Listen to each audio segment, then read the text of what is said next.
ini gimana setelah mendatangi LPSK untuk Priyo sendiri ya Pak?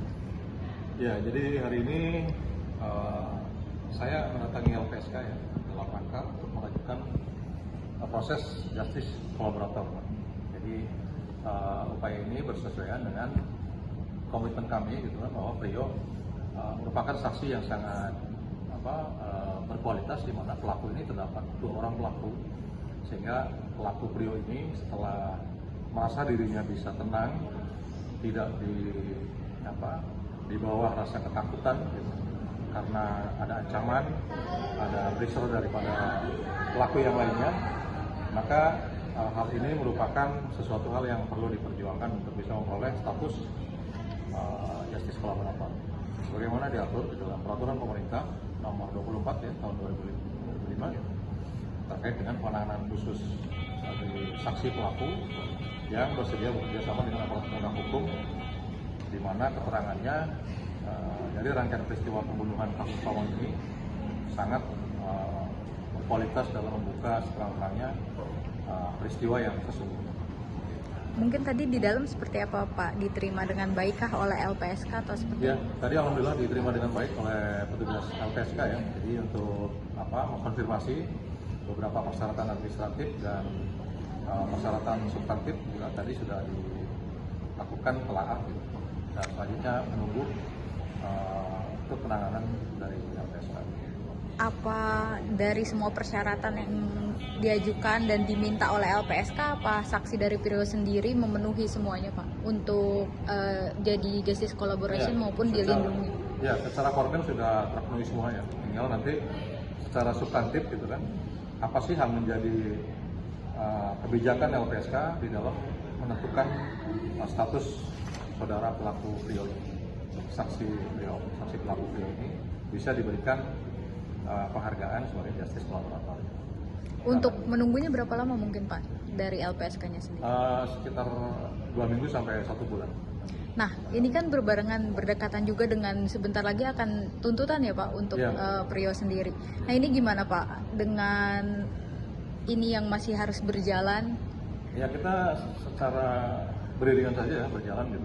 Kita juga tidak bisa menghalangi saudara jaksa penuntut untuk melakukan tuntutannya gitu. Sementara kami juga berusaha secepat mungkin, karena memang pengakuan ini ada pada saat sidang yang sudah berjalan. Jadi sedapat mungkin kami menyesuaikan dengan agenda tuntutan daripada JPU.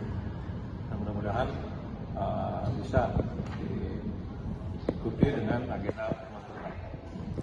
Nah, ini kan juga menjelang tuntutan gitu Pak. Mungkin dari Priyo sendiri seperti apa sih Pak?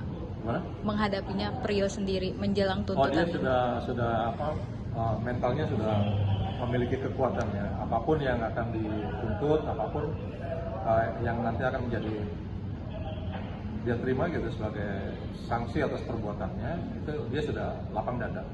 Yang penting dia itu sudah berbicara secara jujur dalam mengungkap kasus yang sangat sadis ini.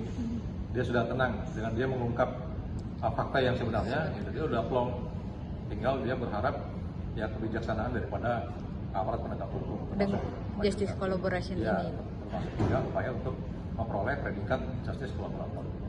Nah, untuk tadi di LPSK sendiri Pak, mungkin akan juga datang ke Indramayu untuk besok ada saksi? Ya, itu sudah merupakan SOP daripada LPSK ya. Jadi mungkin mereka akan mendatangi ke sana gitu kan, aparat penegak hukum, kemudian juga bertemu langsung dengan saudara pemohon gitu, sehingga secara psikologi bisa melihat dan bisa menyimpulkan nantinya untuk pengenaan predikat tersebut. Berarti nanti akan bertemu secara langsung dengan dengan yang bersangkutan, dengan pemohon langsung. Akan ada kayak mengecek juga secara psikolognya Pak dari LPSK sendiri? Kemungkinan ya, itu mungkin salah satu prosedur yang akan dilalui oleh LPSK. Karena kan memang sebelumnya ada perubahan juga ya Pak dari plot twist gitu kan, kita semua tahu ada beberapa plot twist dalam dinamika persidangan, dinamika pengungkapan perkara ini, sehingga semua itu harus dikonfirmasi secara langsung, secara faktual oleh LPSK. Mungkin untuk kondisi Priyonya saat ini Pak, setelah membongkar semua skenario yang sebenar-benarnya gitu, kan sebelumnya mendapat intimidasi ya, apa sampai hari ini pun masih mendapat intimidasi? Alhamdulillah sekarang sudah tenang, ya sudah tenang, sudah tidak memperoleh perasaan apapun gitu kan, dan karena selnya juga sudah dipisah, jadi mereka sudah tidak ada interaksi lagi, jadi lebih leluasa dalam mengungkapkan di injury time ini di dalam persidangan, dan Prio tinggal menunggu tuntutan dari jaksa, kemudian pembelaan dari saya sebagai kuasa hukum. Udah menyiapkan pledoinya Pak untuk pembelaan sendiri setelah Sudah saya draft gitu, sudah saya drafting, tinggal nanti seperti apa akumulasi jaksa dalam menuntut gitu kan. untuk tuntutannya sendiri, kalau dari Prio maupun Pak Ruslandi sebagai kuasa hukum inginnya seperti apa sih Pak? Ya tentu sebagai kuasa hukum beliau saya berharap bisa seringan-ringannya ya dalam menentukan tuntutan gitu kan, karena ada disparitas daripada perbuatan kedua pelaku ini gitu. Jadi hendaknya bisa melihat kesungguhan juga dari saudara Prio ini dalam membantu aparat penegak hukum dalam mengungkap peristiwa yang sebenarnya sebagai fakta material yang tidak terbantahkan sampai sejauh ini dari keterangan Prio. Untuk Prionya sendiri ada yang disampaikan Pak untuk menghadapi tuntutannya sendiri? Ya saya sudah sampaikan untuk bisa menjadi kekuatan moral ya terhadap Prio gitu, supaya apapun diterima sebagai bentuk pertanggungjawaban terhadap kesalahan, karena bagaimanapun juga tetap si Prio ini juga salah gitu. Maka harus diterima secara lapang dada. Apa nanti pledoi dia akan membacakan sendiri juga Pak? Mungkin di samping saya secara formal ya, Iya. nanti mungkin saudara Prio akan menyampaikan tersendiri sebagai permohonan pembelaan pribadinya. Kapan Pak mungkin akan pembacaan tuntutan untuk Prio sendiri? Paling sekitar akhir Juni ya, akhir bulan Juni ini.